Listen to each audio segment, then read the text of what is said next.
Hey there, Mr. Redder here. Welcome back to another episode of Reddit Podcast Stories, where today, my girlfriend thinks I don't make enough money even though I make $130,000 a year. I'm 24 years old, and I currently earn a salary of $130K. My girlfriend of nearly 3 years often compares me to her friends, coworkers, my friends, anyone who she knows earns more money than I do. She constantly tells me she thinks I'm underpaid. She's extremely driven by money, whereas I'm not. She's 27. Most of her friends are a year or two older than her. Those friends have partners who are older than even they are, and so a few of them make a decent amount more than I do, and I'm reminded of this every so often, and I'm so tired of it. For comparison, my girlfriend just got a raise and is making around $115K now.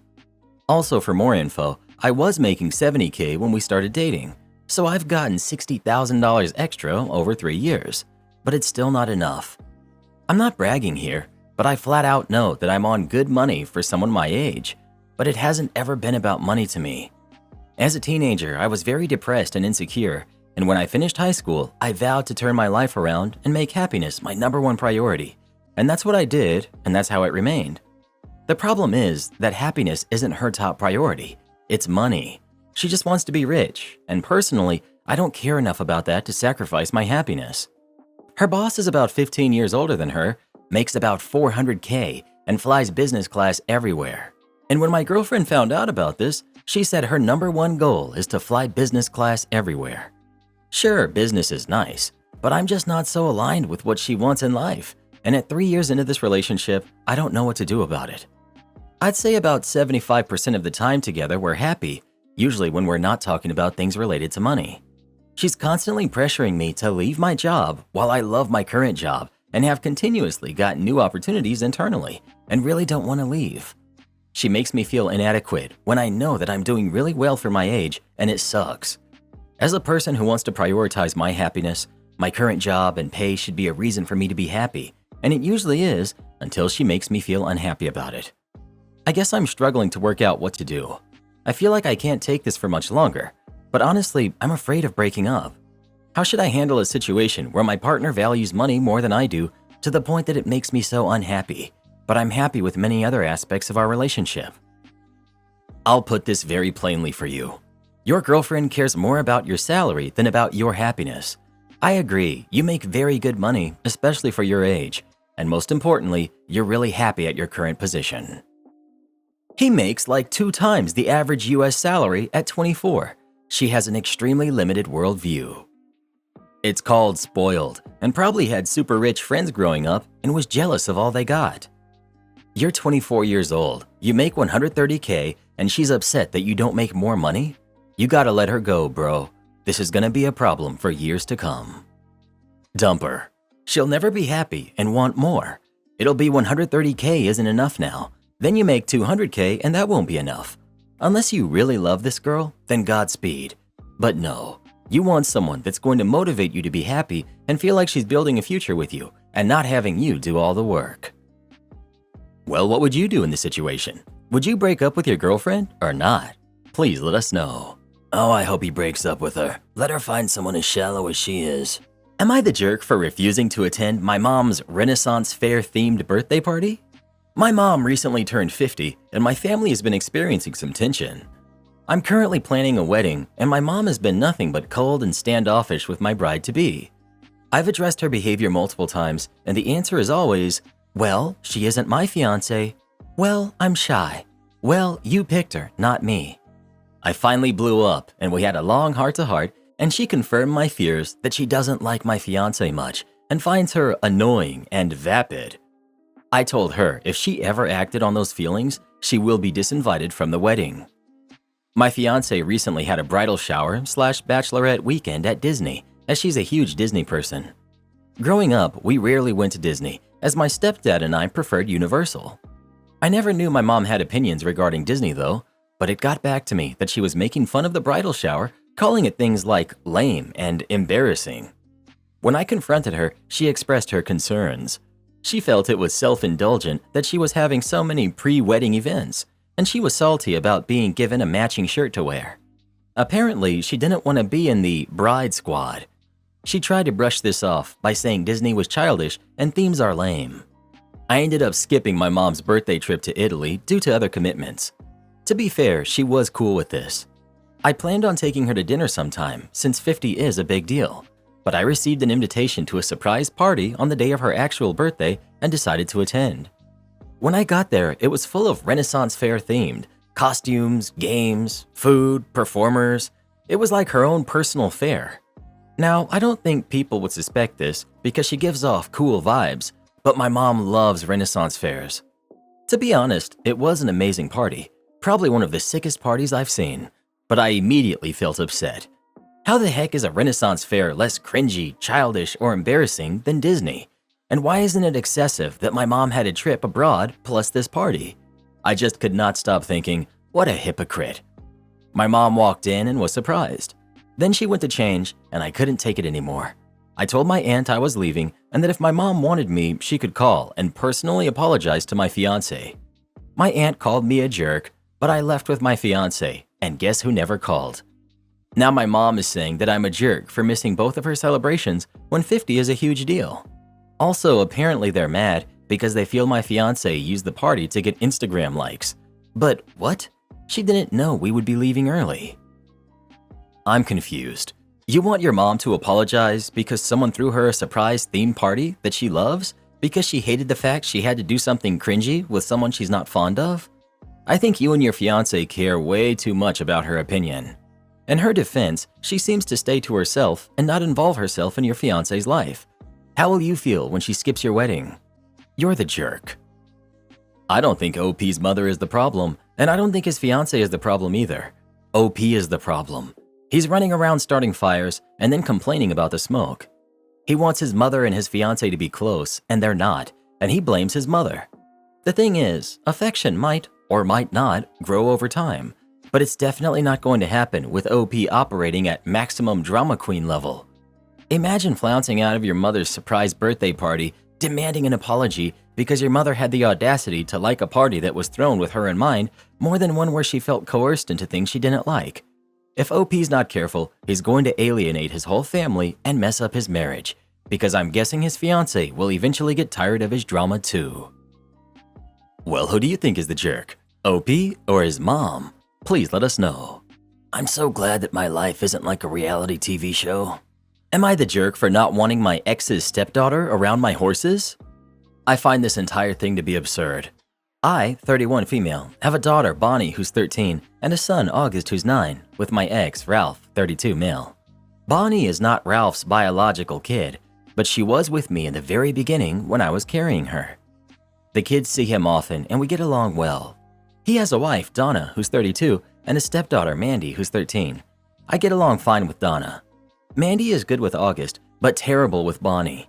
She tells her things that a teenager shouldn't say to another, and we never knew why she was like this with Bonnie. Since Bonnie has always maintained her privacy, she never went out of her way to be friends with Mandy or to impress her. Mandy and her friends bother Bonnie and her friends at school, which has caused Bonnie to not want to stay at her father's house. We had to rearrange Bonnie and August's time schedule when Mandy stays over at her father's house so they don't have to see her, which was the best for all of us. Bonnie and August have been happier since. We do have horses. Bonnie and August are great riders. We have 3 horses, all our own, and Bonnie has invited her friends to ride our horses, and so has August. Mandy's attitude shifted once she knew we had horses. She was now treating Bonnie at school more politely. Mandy asked Bonnie if she can ride our horses and if I can teach her how to ride. Bonnie just walked away. I guess Mandy felt offended by this and went to tell her mother. I got calls from Donna wondering if I could please teach her kid to ride, or just take her out a couple times a week on the horses. I declined her request. She claims that Mandy misses August and Bonnie. I just hung up. When Ralph came over to get the kids, I asked him to tell his wife to stop being so pushy. He said he'd take care of it, and it did stop, and I was grateful for that. Around late April, August will be celebrating his birthday, and he will only be inviting his friends. Bonnie asked if she can bring her friends too. I told her yes, it wouldn't be a big deal, but there will be a lot of kids there. August will also have a party at his dad's place as well. I told Ralph about the birthday plan, and he asked if Mandy can come along. I told him, not at my house. I don't want August or Bonnie uncomfortable. I also told him he can do whatever pleases him at his own house. Ralph told me he understands and he left it at that. For a few days, things had been quiet and good, but then Ralph was picking up our kids one day, waiting outside, and I went out there with our kids. I saw he had brought Mandy and they got out. He asked if Mandy can see the horses. I told him no, that I didn't want her on my property or anywhere near my horses. Mandy just started crying. I continued telling him that he broke our agreement for our kids' schedule. Ralph just said I should give her a chance. I said that he and Mandy needed to go, and they drove off. My kids told me they don't like her. I'm not going to force my kids to be around her. Am I the jerk? Not the jerk. You set a clear boundary, and they continue to try and break it. You've asked multiple times, and it seems they just keep pushing. You stood your ground and didn't give in. You're only doing what's right for your kids and protecting them from the bully. I can't see how that makes you a jerk. My wife got into performing stand-up comedy a few years ago, and I can't take it anymore. It's to the point that I made up a work emergency tonight so I could skip out on the show she's in. Feeling wildly guilty right now because I've never lied to her about something like this before. Majority of the time, the only laughs she gets are from her fellow comedians also performing that night, or from friends or family that she brings. She has an Instagram specifically for her stand-up, and she's constantly engaging with the trolls, even though I tell her not to. Important point, my wife is gorgeous, so a lot of the negative comments on Instagram are things like, "They're only laughing 'cause you're hot." I'm rambling. It's been years, and her performance is not improving. She does mostly open mic or shows with only 15 to 20 people in the audience. She doesn't make money. She isn't taking any one-on-one coaching or classes like I've gently encouraged. I just can't keep watching her bomb every other weekend, and I'm tired of her engaging with random weirdos on Instagram. How do I tell my wife that she sucks at her new passion? Or, how the heck do I help my wife improve her skills if she isn't willing to put in the work to make those improvements? People don't have to be great at things in order to have fun. Comedy seems like something she really enjoys doing, and telling her she sucks would only hurt her feelings. That doesn't mean you have to sit through every show she does, though. You can let her know that while you support her, you don't enjoy going as often as she does, and give her constructive feedback, as I assume she probably goes through her bits with you before getting on stage. I don't really think it's something to bring up with her, though, unless it starts to negatively affect life outside of the shows. Like if she were to contemplate leaving her job to pursue comedy full-time, or become absent in the relationship. Sounds like she doesn't care, because for her, the experience is the thing, which is actually the correct way to go about it. Are you expected to go to every show? If so, then I'd try to come to a compromise. Tell her this is her thing, and you want her to do it on her own. Then leave her alone. It's not your life. Let her be. Am I the jerk for telling my mom's husband I'm so glad he didn't get to name me? My mom and her husband are expecting a baby together. I'm 17, female, and was my mom's only child until she got pregnant. Her husband has no kids. So some context on this. My name is a bit of a sore issue with my mom. When she and my dad were expecting me, she wanted to name me Evelyn Beatrice. My dad didn't like either name, but said one could be a middle name if they found a name together that they liked. My mom wasn't happy about this, and after my dad refused to give in to Evelyn Beatrice being my full name, she asked for a coin toss, and if she won, she could call me Evelyn Beatrice, and if my dad won, he could name me. My dad won the coin toss. He offered Mom the chance to work together, and she only wanted Evelyn Beatrice. So my dad named me. My first name is Ren, and my first middle name is a traditionally boy's name. He also gave me Beatrice as a second middle name because he did want Mom to have some say. So I have 3 names, but I go by Ren. And typically, if I'm asked to write my middle name for something, I only use one middle name, and it's usually the one my dad gave me because I like it way more than Beatrice. But my mom has always regretted this, and she has always told me that. It also stung for her that he included Beatrice, but wouldn't let her name me Evelyn Beatrice. When my dad passed, she seemed to get really frustrated about it, even though it was 9 years after the fact. But I digress a bit. My name is a sore spot for my mom, and she still wishes she had named me Evelyn Beatrice. Her husband of 14 months and I do not get along that well, and I find him to be a really condescending jerk. He has mocked my first name several times and asked me if I'm supposed to be a bird. He also told me my dad was dumb for naming me 2 names that are so unusable for me, a girl. My name comes up way too much while they're trying to name their kid. They didn't find out the gender, so discuss both names, but whenever girls' names are mentioned, my mom's husband gets really loud so I can hear names he likes and thinks are better for girls. He likes old-fashioned names and has brought up a few times that I would have been better off as an Evelyn when he's speaking his own favorites loudly. Those favorites include Susan, Helen, Dorothy, Lucinda, Agnes, stuff like that. So a couple of days ago when I was doing homework and he was doing his really loud talk about names, I snapped and told him I'm so glad he didn't get to give me any of his awful taste in names. He got so mad at me, and my mom was also upset at me for discussing the traditional names they like, even though he was the only one who seemed to seriously consider them. They told me I shouldn't be so disrespectful. Am I the jerk? If he's mocking your name and intentionally trying to irritate you, then the one person being disrespectful is him, not the jerk. OP. He can't even hide what he's doing either. There's no reason why he needs to raise his voice whenever he's talking about the girls' names he likes. That's not even counting the comments he has made about my name. But during this, it has been so clear what he's doing. It's not like I care what name they pick for their girl specifically. You're not the jerk here. Yes, you talked back to your stepfather, which isn't great, but he has been the one disrespecting you for what sounds like a long time. I would try to talk to your mom and explain how this constant belittling and disrespect for your name is not okay, because it's really not. Try to get her to understand that him constantly bringing this up is basically bullying and makes you feel bad, which is why you snapped. Your name is important to you. It has a link to your father and it's yours. Your stepfather doesn't get to mock it. Am I the jerk for being truthful and admitting that I find my wife unattractive after her surgery? My wife had plastic surgery recently. We had discussed it and I was against it. It was not my decision and ultimately I had no say. She looks weird now. She had the fat sucked out of her face, lip fillers, a neck lift, other stuff I don't really get. She gives me uncanny valley vibes now. It freaks me out. She's fully healed now and she wants us to go back to normal. It's been a few months and I kind of dread having to look at her.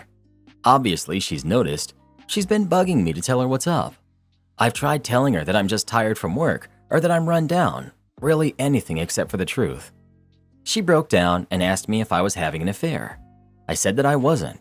She asked to look at my phone. I unlocked it for her and handed it over. I wasn't worried about her finding anything because there's nothing to find. She spent an hour looking through it and found nothing. She asked me to explain why I changed. I tried explaining that I just wasn't that interested right now. Nothing I said was good enough for her. She kept digging. I finally told her the truth. It wasn't harsh or brutally honest. I just told her that her new face wasn't something I found attractive. She started crying and said that she needed time alone. She went to stay with her sister. I've been called every name in the book since this happened. Her sister said I'm a jerk for insulting my wife's looks. Her friends all think I'm the jerk too. I tried not to say anything. I just can't force myself to find her attractive. I still love her, but her face is just weird now. She looks like an alien from a 90s movie. Not the jerk. It's not my thing, and I'm very lucky that it's not my husband's thing either. You discussed it, you voiced your concerns, she did it anyway, as was her right. But choices have consequences, and these are the consequences she actively chose, knowing how you felt. Freedom of choice doesn't mean freedom from consequences. She can't pretend to be all surprised Pikachu now. And sicking her flying monkeys on you, not cool. Am I the jerk for expecting my ex to support me financially while I look after my daughter?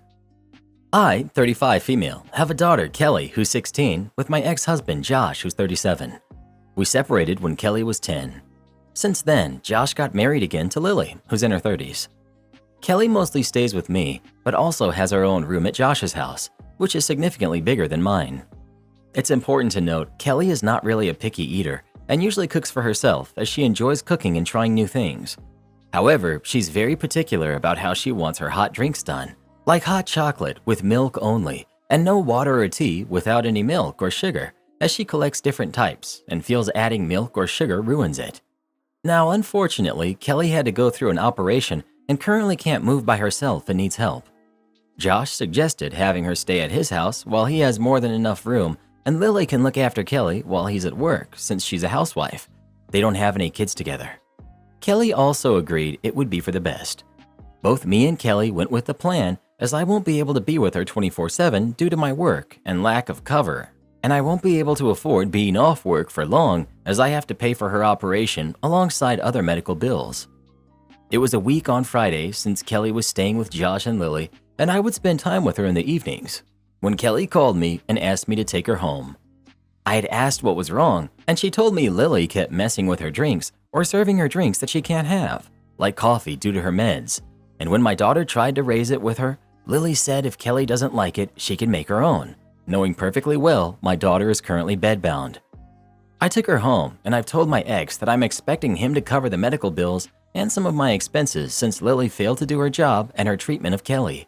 I've refused to give her a second chance despite Josh asking me to, and was called a jerk by him and my in-laws. It's weird that she's been in your daughter's life for 6 years, yet suddenly she's acting this way. I don't know, kinda sounds like something isn't right here. I don't really believe you. You're the jerk. Sounds like your daughter is a little princess and you don't like the fact your ex has a bigger house than you, which you make a point of, and his wife doesn't have to work. You specifically mentioned they don't have any kids together after saying she was a housewife. Putting milk and sugar in tea is hardly a criminal offense, and she made her coffee by mistake, hardly the end of the world. If you're unhappy with your current financial arrangement, then say that. Using your daughter's current state to get back at him financially is very poor behavior. Actually, putting sugar in tea should be a criminal offense, but I digress. The thing is that putting sugar and milk in tea is extra effort. If you know someone doesn't like it, why would you go to the extra effort to put stuff in that they don't want and won't drink it unless you're deliberately trying to mess with them? That, in addition to everything else, suggests that Lily really doesn't want Kelly there but can't say so and is doing lots of small things to make her life uncomfortable so that she will want to leave, which is exactly what happened. There's not enough context to discuss the money stuff, but as far as picking your daughter up, not the jerk. HOA tried to punish us, told us to stop them if we can. This happened several years ago. We installed cameras in front of our home that were looking at our vehicles. Part of the camera angles did overlook part of 2 neighbors' properties, one backyard and one side yard. The cameras were battery operated and had a function where you could gray out areas that you didn't want to film. When motion occurred in the grayed out areas, the cameras would not be activated to film. The neighbors' entire properties and several bushes on our property were grayed out. We did this when installing them. One of the neighbors was a friend and had no issues with this whatsoever. We showed her the camera angle, and she said she didn't care whether or not we grayed out that area. We still left it grayed out over battery life concerns. The other neighbor's name was Karen. Not really, but we all know why I chose that name. Karen was on the HOA board. As you can imagine, we didn't get along with Karen or the HOA board. We told Karen about the camera and showed her the grayed out areas at the same time that we told our friendly neighbor about it. It was simply an FYI conversation. We're not on friendly terms, not an asking permission conversation. She told us to take the cameras down immediately or we would regret it. About a week after we hung the camera up, we got a notice from our HOA that we were violating the bylaws. The bylaw in question? A nuisance to your neighbors bylaw. There wasn't a specific bylaw preventing placement of the cameras, so this is all they could find to try and punish us. We responded with a letter detailing how we were not violating any bylaws or laws in general, and we asked them to cease and desist. We all know how these stories go though. They did not cease, and they certainly did not desist. Their first response? The HOA has the right to enforce these bylaws. Try to stop us if you think you can. These types of responses were, unfortunately, quite common from this board. We entered this battle with one goal in mind, to cost them as much money and time as possible. The HOA hired a lawyer specifically to fight us. To my knowledge, this has not happened to any other residents. In the following 4 months, we ended up costing the HOA over $4,000 in lawyers' fees fighting this battle. For reference, the entire HOA income was $25,000 a year. When it came time for our official HOA hearing over the matter, we had successfully postponed it, thanks to an attorney friend, 3 separate times. There were over 100 back and forth emails with the HOA attorney and ourselves. Each one of those emails was a 15-minute expense from the HOA. And I was happy to follow up a follow-up question with another follow-up question if it meant the HOA attorney was going to keep billing them. Did I say follow up enough times? We didn't actually want to take this battle to court, so we ended up removing the cameras the day of the hearing to prevent being fined, even if the fine wouldn't hold up in court. The HOA decided in the hearing that we were guilty, surprise, surprise, of violating the bylaw. They couldn't fine us, as the bylaws don't allow a fine until after a hearing has been held, and the cameras were already removed. In the end, the punishment was a sternly written piece of paper on the attorney's letterhead, delivered via certified mail, that stated that we were not allowed to place a camera on our home that had the potential to invade a neighbor's privacy. Keep in mind, the letter specifically stated the camera could not be placed on our home. We left the cameras off the home for about 4 months, until the annual HOA meeting. You should have seen the look on the HOA board's faces when I asked them to explain the $4,000 line item for attorney's fees that simply stated title searches and attorney fees. The board actually tried to hide the fact that they spent $4,000 trying to fight us over a couple of cameras by putting the fees in as title searches. Needless to say, that meeting did not go well for them. About half of them lost their positions on the board. The other half, including Karen unfortunately, remained on the board. About a week after the annual meeting, we installed new cameras, facing the same direction as the prior cameras. Only this time, we installed a post in the ground and mounted the cameras to the post. The admonishment we received after the hearing specifically stated that we were not allowed to install cameras on our home and said nothing about putting them on a post. They did send a letter to try to tell us to remove the cameras, but a sternly worded response indicating that we were prepared to fight them actually worked this time around. I guess they didn't want to spend another $4,000 fighting us. We didn't receive any follow-up responses, and the cameras on the post are still installed to this day, over 2 years and running strong. My son's girlfriend is hogging up all of our water. My husband thinks I'm in the right, but my niece helped me make this post to help see what other people think. I, 52 female, have 3 sons, ages ranging from 13 to 20. My oldest son, who's 20, has a girlfriend who's 19 that hangs around our house a lot. It's a really small house and doesn't have a lot of space. She's a nice girl, but gets on my nerves sometimes because she's always over. I really don't think she's right for my son either. Our tap water has a weird aftertaste, so I order gallon water bottles and use them to refill a big glass bowl with a tap. It is not cheap to get water and other groceries delivered, so I tell my sons, husband, and the girlfriend to be courteous of the other people who live here and not use up the water as it runs out fast in our big household. Yesterday, I caught her filling up her big metal water bottle with the jug water, and I calmly told her that other people live here too, and she shouldn't hog the water all to herself. She was rather short with me and said something along the lines of, "Actually, this water bottle is big enough to hold all the water someone should be drinking in a day. I'm not hogging water, I'm just trying to stay hydrated." I found her tone to be disrespectful and ordered her to leave. She scoffed and went back to my son's room. That's when I really got frustrated. I opened the door and told her she has to leave. My son got really angry with me and told me that his girlfriend didn't do anything wrong, and why is it a crime for her to drink water? I explained that I order this water for our family to use, not leeches who hang around all day rent-free. My son's girlfriend got a little teary-eyed and left the room and went out the front door without saying anything. My son told me that I was a major jerk and I should have just minded my own business. I think she's just wasteful and a brat. Am I the jerk? Okay, you're the jerk, but I'm going to try to explain why in a constructive way so that hopefully you understand all sides of this. First of all, you have the right to lay down the law of your land in your house. That includes who is in it, who's using your supplies, how they're used, and what conduct you expect from guests. Your guests, including your son, also have the basic human right to take offense at your hostility. Nobody likes to be treated like a burden or an imposition. And you've put this girl in a difficult situation where she feels like in order to enjoy her boyfriend, she has to put up with your antagonism, justified or not. That's exhausting for everyone. The fact is that you're 52 and she's 19, and as the owner of your house, you need to be the one who communicates your desires clearly, not passive-aggressively. You're trying to play both sides by subtly driving her away with your antagonism while also not giving your son cause to be angry with you. The absolute kindest way I can put this is that what you're doing right now is reactionary communication instead of preemptive communication. You clearly have a problem with this girl and everybody knows it. By being passive-aggressive and at times openly hostile to her in order to drive her away, you're disrespecting your son's choice and trying to impose your will on him. This isn't about the water, it's about you wanting her out of your house, and because you're not clearly putting down boundaries, these little things are adding up and blowing over. She's 19 and likely doesn't understand why you're so hostile. If you would rather not have her in your house all the time, communicate that with her.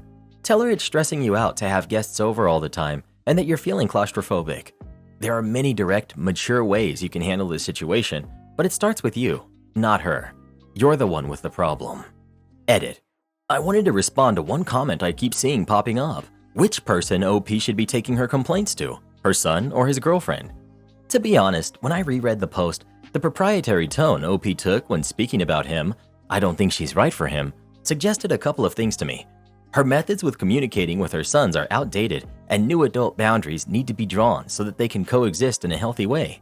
And the value she places in their relationship is preventing her from expressing her frustrations honestly. She doesn't mind her son being there in that small space, she minds his girlfriend. In an either-or situation where she forces him to choose, she might not like the choice he makes. Instead of taking that risk, she settled for a passive-aggressive antagonism that pressure-cooked the situation up to a point where everything exploded over boiling water. Do this next. Tap here on your screen to come see our new podcast playlist, where you'll find thousands of hours of the best stories you've ever heard. Or tap the one on the right. That episode is specifically just for you, based on other videos you've enjoyed the most.